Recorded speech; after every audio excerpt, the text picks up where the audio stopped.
A very good morning to all students and welcome to Edifly JEE NEET Pragyan batch.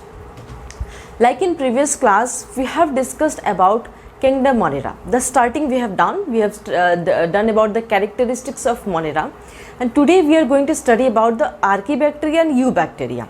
So Archaebacteria में हम क्या पढ़ने वाले हैं? In Archaebacteria we are going to study about halophiles. Halophiles क्या होते हैं उसके डिटेल्स पढ़ेंगे. Then we are going to study about thermoacidophiles. Okay, चलो तो let's begin Archaebacteria today. चलो, so first is Archaebacteria. Archaebacteria is they are the most primitive organisms. बहुत ancient से ही वो रहते हैं, 1000, 2000, 3000 साल पहले से वो exist करते हैं on अर्थ. तो फर्स्ट कैरेक्टरिस्टिक्स है most primitive organisms on earth. Most primitive अगर क्वेश्चन आता है इन एमसीक्यूज तो कौन है? आर्कीबैक्टीरिया है, most primitive organisms. Next point is they are found in harsh condition. Harsh environment में वो अपने आप को सर्वाइव कर ले जाते हैं. They are found in harsh environment. Okay,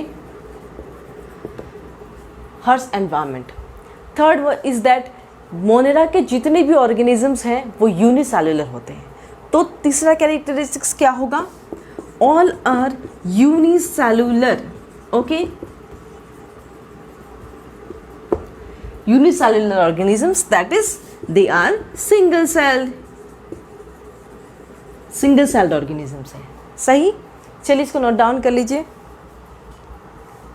next is, जैसे कि मैंने कहा था, the cell wall of prokaryotes they contains peptidoglycan, but what happens in archaebacteria?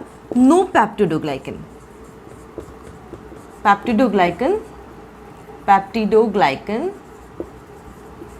No peptidoglycan is present in archaebacteria. तो पेप्टिडोग्लाइकन नहीं प्रेजेंट होता है तो क्या रहता है? Instead of peptidoglycan, the cell wall of Archaebacteria contains non-cellulosic. Cell wall of Archaebacteria contains non-cellulosic polysaccharide. Non-cellulosic polysaccharide. Okay, तो ये सारे important points about archaebacteria. Just note down it. Questions आता है यहाँ से, एमसीक्यूज ज़रूर आता है. Name that organisms which lakhs peptidoglycan. तो क्या लिखोगे आप लोग? आर्कीबैक्टीरिया. सही है. और सेल वॉल किस चीज़ से बनते हैं? ठीक है. और they are most primitive organisms on earth. और दूसरी बात, हार्श एनवायरनमेंट में वो पाए जाते हैं. ये सारे यहाँ से इंपॉर्टेंट क्वेश्चंस आते हैं. Okay, just note down it. Now we are going to study about halophiles. Archaebacteria का बहुत कॉमन ऑर्गेनिजम्स जो है वो है हेलोफाइल्स. जैसे कि मैंने प्रीवियस क्लास में बताया था आपको कि आर्कीबैक्टीरिया में जितने भी ऑर्गेनिजम्स लाइक हेलोफाइल्स आते हैं, थर्मोएसिडोफाइल्स, उन सब के बारे में डिटेल्स हम पढ़ने वाले हैं आज. हेलोफाइल्स. सो फर्स्ट, हेलोफाइल्स का मतलब क्या होता है? Hello means salt, files means loving. So these organisms are salt loving organisms. क्या कहते हैं इनको? Salt loving organisms. ये क्यों कहते हैं इन्हें?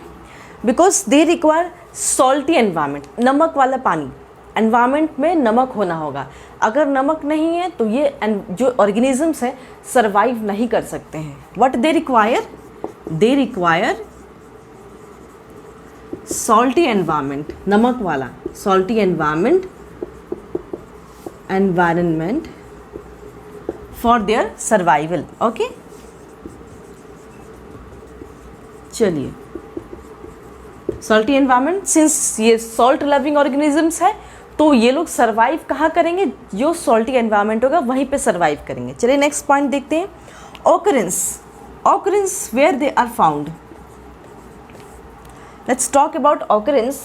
दे are found in salt lakes होगा जिसमें सॉल्टी होगा, ठीक है। They are found in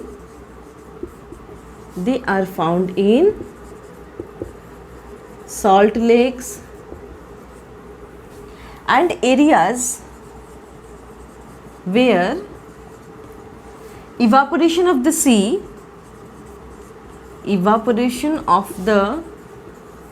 sea water occurs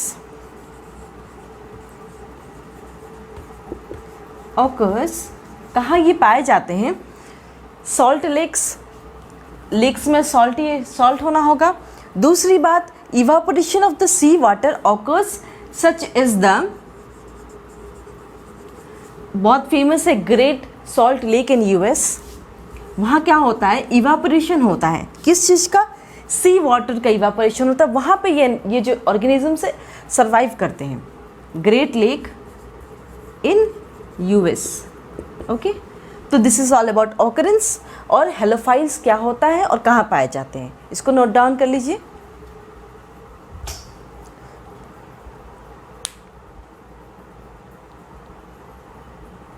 okay, तो हेलोफाइल्स हो गया, इसकी एग्जाम्पल्स याद रखिएगा। 2-3 very common example is halobacterium salinarum, example is हेलोबैक्टीरियम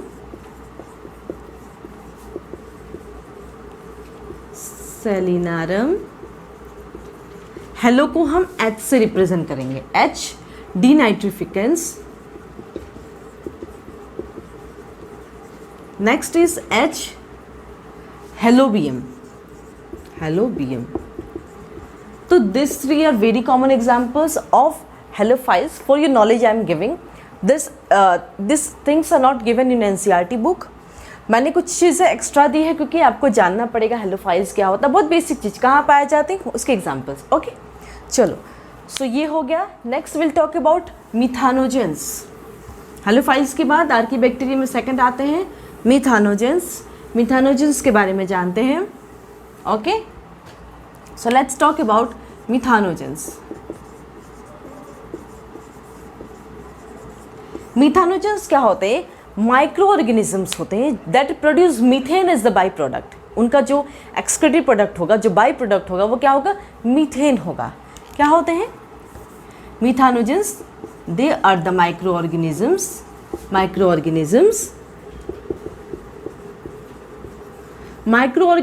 में सब कुछ आते हैं। Like micro organisms is a broad term, उसके अंदर viruses, bacteria, any kind of viruses, bacteria, जितने भी पैथोजेंस है ना, सारे माइक्रो ऑर्गेनिजम्स में आते हैं। माइक्रो क्यों कहा जाता है, because they are very small that can't be seen without naked eye. Okay, they are the microorganisms which produce methane. Methane उनका बाई प्रोडक्ट होता है। मिथानोजेंस है तो methane CH4 as a by product. Okay, तो इस organisms का methane जो है बाई प्रोडक्ट होता है। दूसरा है they are strictly anaerobic organisms. Anaerobic मतलब क्या होता है, those organisms which can survive without the presence of oxygen, मतलब उनको ऑक्सीजन की ज़रूरत नहीं होती है। They are strictly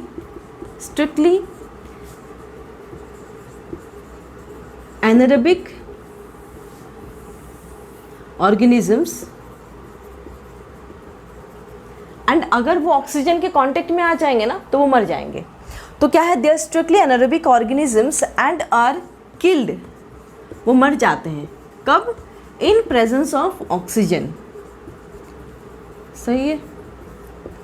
so this is the characteristics of methanogens. वो एनारोबिक होते हैं, मतलब एनारोबिक का मतलब होता है ऑक्सीजन के बिना वो सर्वाइव करते हैं, और जैसे ऑक्सीजन के कांटेक्ट में आते हैं मर जाते हैं। ओके, मिथानोजेंस का हो गया, हुआ नहीं है, अभी हम ऑकरेंस पढ़ने वाले हैं कि where they are found, methanogens occurrence. Okay, methanogens का ऑकरेंस पढ़ने वाले हैं। Occurrence, they are found in the mud at the bottom of the lakes, एकदम समुद्र के एक अंदर रहते हैं lakes, they are found in the bottom of the lakes, हो गया first occurrence.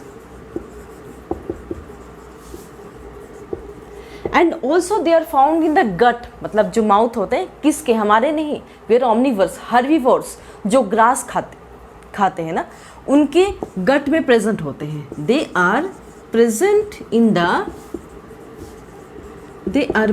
In the gut of herbivorous animals.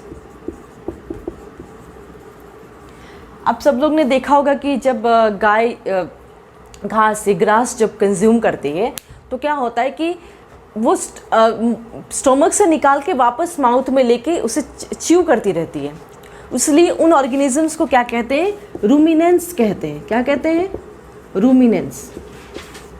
Okay, of they are present in the gut of herbivorous animals, हो गया दूसरा occurrence.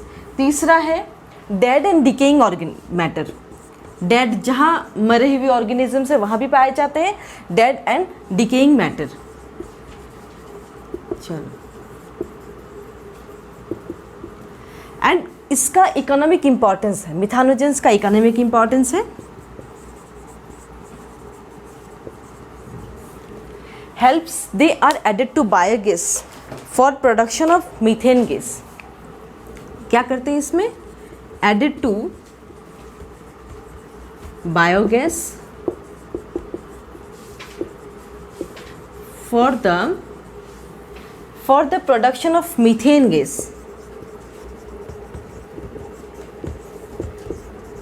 Gas, for cooking and for cooking. देखिए क्या होता है, ये मिथानोजेंस को क्या करते हैं ना, बायोगैस में ऐड करके उससे मीथेन प्रोड्यूस होता है। And methane is a very good source of, you can say fuel source, जिससे हम कुकिंग कर सकते हैं। मीथेन जो है ना, मीथेन रिलीज होगा तो उससे हम कुकिंग कर सकते हैं। बहुत सारे गांव में बायोगैस रखते हैं लोग, अगर उनको एलपीजी की फैसिलिटीज़ नहीं मिलती है, in that way they use to cook their food. Okay, चलो, इंपॉर्टेंस हो गया, मिथानोजेंस हो गया। अब हम बात करेंगे थर्मो एसिडोफाइल्स के बारे में। थर्मो एसिडोफाइल्स का कॉमन टर्मिनोलॉजी है thermophilic and sulphur reducing bacteria. क्या है, थर्मोफिलिक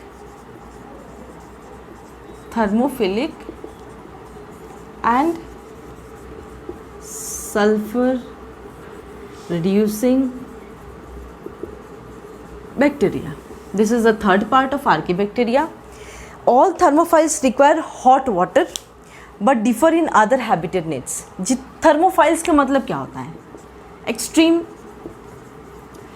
टेम्परेचर, मतलब 100 डिग्री सेल्सियस से ऊपर भी ये सर्वाइव कर सकते हैं, लाइक 115 डिग्री सेल्सियस पे सर्वाइव करते हैं ये organisms thermophile.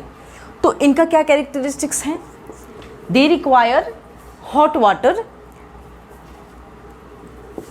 they require hot water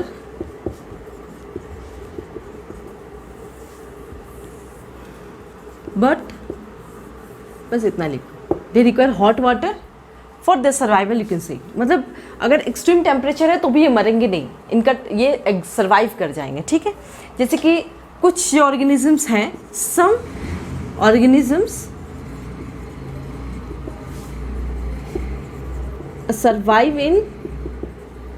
survive in acidic water and others require sulfur। देखो कुछ होता है, ये इसका मतलब हो गया एसिडिक एनवायरनमेंट सर्वाइव करेंगे, और कुछ होते हैं सल्फर रिड्यूसिंग बैक्टीरिया, जिनको क्या चाहिए होता है, सल्फर चाहिए होता है। क्या होता है, and some require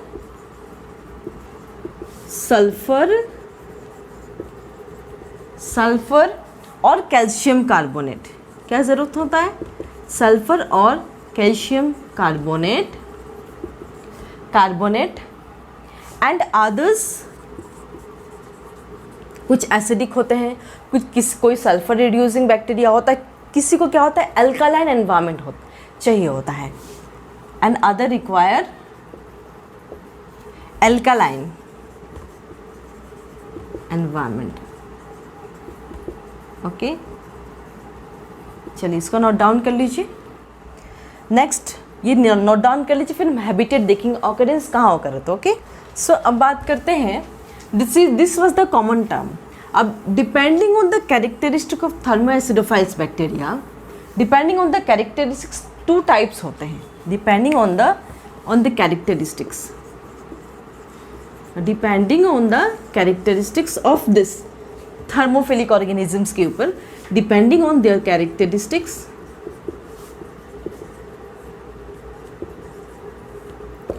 they are of more specific terms. हम डिस्क्राइब कर देते हैं मोर स्पेसिफिक टर्म्स. सबसे पहला है थर्मो एसिडोफिलिक, मतलब हीट एंड क्या होता है एसिड लेवल.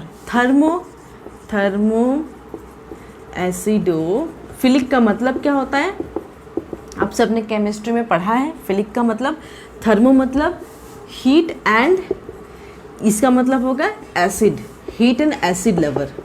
तो ये ऑर्गेनिजम्स क्या होते हैं, एक्सट्रीम हीट और acid level organisms. They have both aerobic and anaerobic process. मतलब ये ऑर्गेनिजम्स एरोबिक मतलब प्रेजेंस ऑफ ऑक्सीजन में भी सर्वाइव करते हैं, और अगर ऑक्सीजन ना भी हो तो भी सर्वाइव करते हैं. They have both aerobic and anaerobic process. Okay, next ये हो गया एक थर्मो एसिडोफिलिक. सेकेंड हो गया hyper thermophilic. Hyper thermophilic. Okay, तो ये क्या होते हैं, एक्सट्रीम हीट लेवल. एक्सट्रीम, बहुत एक्सट्रीम हीट में ये सर्वाइव कर जाते हैं. टेम्परेचर बहुत हाई होगा तभी ये सर्वाइव करेंगे. Extreme heat level. ओके, तो इसमें क्या है,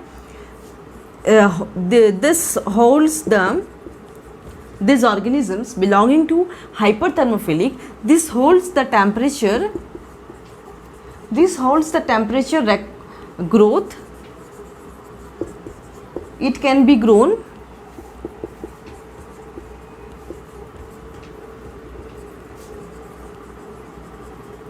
at a temperature of 115 degree Celsius.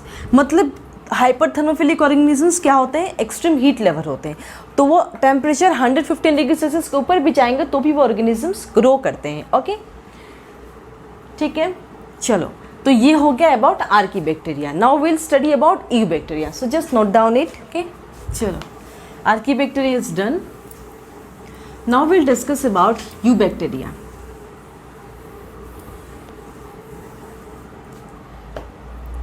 Eubacteria. First of all, you have to remember Eubacteria means true bacteria. They are true bacteria. And since ये प्रोकैरियोट्स में बिलोंग करते हैं तो क्या होगा, ये यूनिसेलुलर ऑर्गेनिजम्स है. क्या है, यूनिसेलुलर ऑर्गेनिजम्स. बट इसके बहुत सारे शेप्स हैं, but it has variable shapes of organisms. Variable shapes. Okay, first we'll discuss about coccus. Coccus means cells are spherical. Spherical in shape होगा. Cells are, with diagram I'll discuss, cells are spherical. ऐसा होता है, ऐसा, this way. ये होता है कोकस का shape का बैक्टीरिया. और एग्जाम्पल क्या है इसका, डिप्लोकोकस नीमोनी. ओके, चलिए, कोकस हो गया. Next will talk about bacilli. Bacilli में क्या होता है, cells are elongated. Cells are elongated and rod like. Okay, note down करिए इसको. बेसिलस हो गया. एग्जाम्पल क्या है इसका, लैक्टोबैसिलस. लैक्टोबैसिलस आप सब लोग खाते हैं. This bacteria is very common. Curd, दही खाते ना, दही में ये बैक्टीरिया होता है, लैक्टोबैसिलस। शेप ऐसा होता है, this is the shape of this bacteria. इस तरह का रॉड लाइक शेप होते हैं, इस तरह का। ओके, चलिए, सो this is all about caucus और बैसिलाई हो गया। शेप, समी बैक्टीरिया के बारे में पढ़ रहे हैं, शेप्स हो गए, और भी शेप्स हैं, B patience. Third is vibrio. Vibrio third shape क्या है, अच्छे से लिखती हूँ, विब्रियो। सेल्स का शेप क्या होता है, cells are comma like shape, comma like shape, comma like shape होता है इस तरीके का, ऐसे ऐसे हम कोमा बनाते हैं ना, इस तरीके से, ऐसे होता है shape of this bacteria. Next है विब्रियो के बाद spirillum. Cells are coiled and spiral shape. Cells are coiled and spiral shape. अब शेप कैसा होता है, ऐसे, दिस वे, ये फ्लैजेला होता है, ठीक है।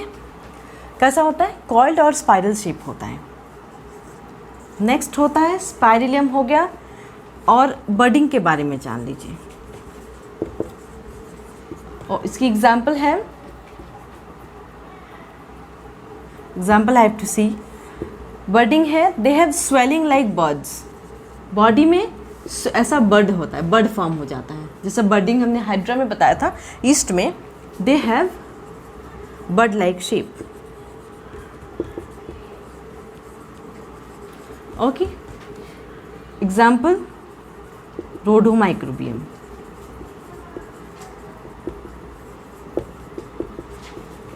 Just note down it, we'll discuss the next point.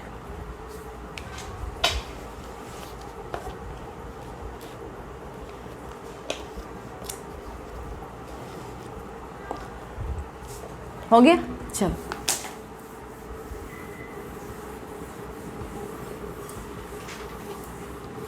Next we'll discuss about based on the presence और एब्सेंस ऑफ फ्लैजेला। बैक्टीरिया कितने टाइप्स के होते हैं, बेस्ड ऑन प्रेजेंस और एब्सेंस ऑफ फ्लैजेला। ओके, कितने टाइप्स होते हैं, फर्स्ट है, फर्स्ट टर्मिनोलॉजी एट्रिचस। एट्रिचस का मतलब होता है नो फ्लैजेला, फ्लैजेला प्रेजेंट नहीं होते हैं। ओके, जैसे कि मैं एक डायग्राम बना के दिखा देती हूँ, this is the shape of bacteria, बहुत सारे लेयर्स होते हैं, सेल वॉल एंड ऑल, ठीक है। फ्लैजेला होता है या तो पूरे साइड में होता है या एक साइड में होता है, यहाँ पे इस बैक्टीरिया में कोई फ्लैजेला नहीं होता, इसलिए इसका नाम है एट्रिचस। सेकंड है मोनोट्रिकस। मोनो मतलब सिंगल, मतलब one flagella is present. Diagram में ऐसे होगा, this is the bacterial shape, कोई सिंगल फ्लैजेला, या तो इस साइड हुआ एनी साइड, एक सिंगल फ्लैजेला प्रेजेंट होता है इसमें, that's why it's monotrichous. Next is amphitrichous. Next is amphitrichous. नाम से याद रखिए, मोनो मतलब सिंगल तो एक फ्लैजेला, एट्री मतलब नहीं तो no flagella, amphi means one at each side, two flagella, एक के बाद अब दो फ्लैजेला ईच साइड में आएगा, one at each side, one at each side, two flagella, ठीक है। इसमें क्या होगा, ये है दो फ्लैजेला होगा, सॉरी एक ही साइड में दो फ्लैजेला, जैसे एक फ्लैजेला यहाँ पे दो फ्लैजेला एक ही साइड में होगा, तो this is two flagella. Okay, next is lophotrichous. Lophotrichous, lophotrichous में क्या होता है, वन और tuft of flagella at one end, one tuft और group of flagella at one end. Okay, this is का डायग्राम देखिए, this is the bacteria. Okay, at one end बहुत गुच्छे का फ्लैजेला होगा, सिर्फ वन एंड में होगा. ओके, तो इसको नोट डाउन करिए. टिप्स है, एक है सेफेलोट्रिकस, सिफालोट्रिकस, एक है सिफालोट्रिकस. क्या है? सिफालोट्रिकस. सही है. ये क्या होता है? Two tuft of flagella at both end. Two tuft होगा, दोनों साइड होगा. टू टफ्ट और group of flagella at both the end. According to the terminology आपको याद रखना है, और डायग्राम भी साथ में. टू टफ्ट्स होता है. टू टफ्ट्स और group of flagella at both and. Okay, हो गया. इसका डायग्राम होगा ऐसे. बैक्टीरियल सेल है, दोनों साइड रहेगा फ्लैजेला, दोनों साइड. सही है. Tuft of flagella at the both side. Next होगा पेरिट्रिकस. PERITRICHOUS. पेरिट्रिकस मतलब ग्रुप ऑफ फ्लैजेला, या ऐसे लिख सकते हो flagella distributed all over the body. पूरी बॉडी पे रहेगा. Flagella distributed all over the body. Okay, चलो, जैसे कि यह डायग्राम, हर पूरे जगह पे फ्लैजेला होगा. ऐसे ऐसे ऐसे ऐसे ऐसे ऐसे ऐसे ऐसे. ओके, ग्रुप पूरे बॉडी पे फ्लैजेला डिस्ट्रीब्यूटेड होगा. ओके, सो मैंने आज Archie bacteria and you bacteria both I have completed today. The next class, eubacteria is still continue. Like we have to study about the nutrition in bacteria, reproduction in bacteria, economic importance. Also, cyanobacteria is left. So this thing I'll clear in the next class. Okay. So with this, I'll conclude my class today. Thank you so much.